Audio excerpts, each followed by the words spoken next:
What's up, Bulldogs? My name is Teddy. Welcome to the Bulldog Student News. Tonight is fall senior night against Whiteford at the football game. I'm here with senior football player Jacob Wadsworth, and we're going to be asking him a few questions. So, how do you feel that tonight is going to be your last home game? I'm very excited about it. It's like a fun thing to do. So the playoffs are in the picture right now. So what kind of scenarios would need to happen for us to for sure get in, and what would happen for us to get out? Yeah, right now we're supposed to be in, but we need 2 teams to win, and I don't think one will. So Who's that? I don't think Sand Creek's gonna beat Erie. Yeah, I agree. So, what about if all those scenarios happen and we do not make the playoffs? How would you feel that tonight could possibly be the last time you ever step foot on a football field? It's hard to think about. I've been playing football since like 6th grade, so it's kind of hard to see that it'll be over. Yeah. Well, tonight, obviously, we have Whiteford. So what are your expectations going into that one? And how do you feel about the game tonight? I think it'll be a good game. It should be a close fight. It's going to be raining outside, so it'll be hard to throw the ball. So it's going to be a really hard physical game. So thank you, Jake, for the interview, and we'll send it over to headlines.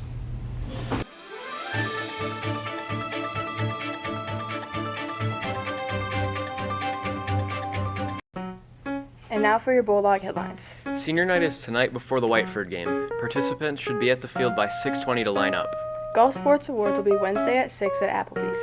Middle school boys, your basketball season starts next Tuesday, October 24th. You must have a physical and your $55 pay to participate turned into the office by then. The first practice will be from 3 to 5 at the high school. See Ms. Calb with any questions. Middle school girls, if you're interested in cheering with the high school team during winter basketball season, your first practice will be Monday, October 30th from 3 to 5 in the cafeteria.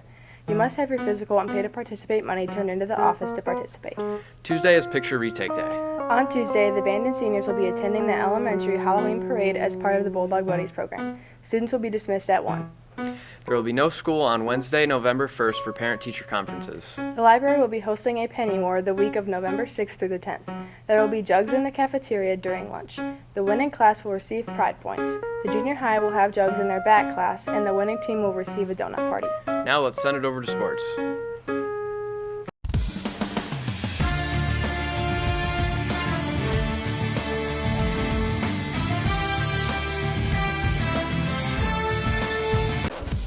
Hey Bulldogs, I'm here with, Jocelyn Schmidt.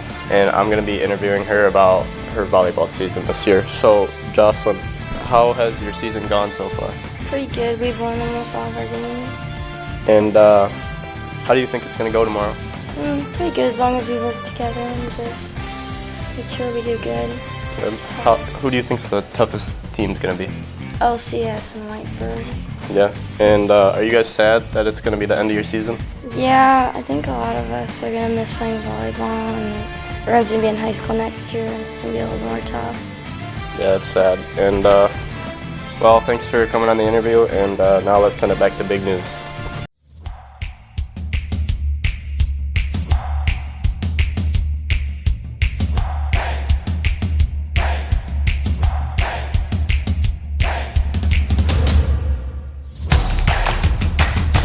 Good luck to football tonight. Good luck to middle school volleyball players tomorrow. If you're participating in senior night, you have to be to the field to line up by 6:20. Stay tuned for a mini segment titled College Game Day by Reese Calb and Teddy Galt. Have a great day, Bulldogs. Welcome back, Bulldogs, to another week of Game Day Eve. As you see, we have another empty seat here, and our special guest picker of the week is Ty Schmidt. Let's take a look back at last week. I went 4-2. Reese went 2-4. Our special guest picker, Jared Goff, went a whopping 1-5. Whopping. Terrible. Let's hope Ty does better as a guest picker today. Let's move into the games from this week. First, we've got Tennessee versus Alabama. Alabama escaped a game against Arkansas, barely. Did you see that play by J.T. Jefferson swinging off the defender? Yes. That was a great play. Tennessee, they've been in a bunch of close games. You got quarterback Joe Milton, who just loves to overthrow receivers. But I'm picking Alabama in this one. Like you said, Joe Milton in the team. I think Tennessee comes out with a close one. They've been close all year. I think they finally pick up a win here. I think Tennessee got this one, just like last year. It's going to be another good game, but I got Tennessee coming out on this one. I like that. In our next game, we got Florida State versus Duke. I think this game's going to be close. Duke missing a star quarterback. I got Florida State in this one. Yep, I agree. Duke, even though they're QB-less, they still have a good defense. But Florida State's offense has just been too dominant. They did fine without one of the star receivers, Johnny Wilson. And Keon Coleman really stepped it up. Offense is rolling. I think Florida State's going to keep rolling and roll over Duke. Back to what Reese said, Duke's star quarterback is out. That should be a no-brainer. At that point, I got Florida State. Okay, next game we got USC versus Utah. USC is coming off an embarrassing blowout versus Notre Dame, Terrible. who had already lost 2 games. Utah is still without quarterback Cam Rising. They're still in a bunch of close games, but the defense is really stepping up, and I think Utah's going to come out with this win. I'm going to have to agree with you, Teddy, on this one. Caleb Williams, 3 interceptions in 1/2 last week. He crumbled under pressure. I got Utah in an upset here. I got USC, they're in for a big bounce back since last game. They got absolutely embarrassed, like Teddy said, but I think they're in for a bounce back. And what's next, Reese? Next we got South Carolina versus Missouri. I have South Carolina in this one because I think Rattler stepped up in this game. So give me the Gamecocks. Yep. South Carolina loves to play well in big competition. This is going to be a good game, but I think Missouri's going to come out on top. They've got one of the top offenses in the country, so I've got Missouri. I actually got South Carolina in this one because, I like Spencer Rattler, and I think he steps up for big games. So. Lastly, we're at the game of the week. You guys know, we got Ohio State versus Penn State. We got 2 top 5 defenses. OSU has been battling injuries. This is going to be a low-scoring defensive battle. Both teams dominant last week. Ohio State over Purdue and Penn State over UMass. But I think it's going to be low-scoring. I've got Ohio State winning 24-17.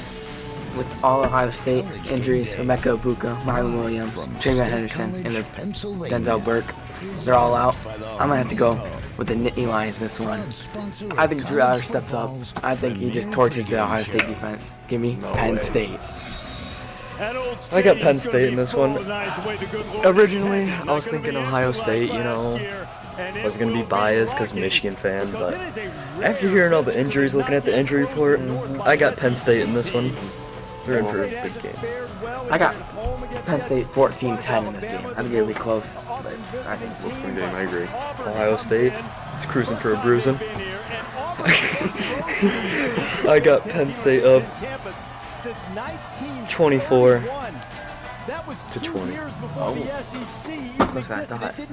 Well, we'll see how these picks pan out. And thank you guys for watching. And see you next week. Bulldog.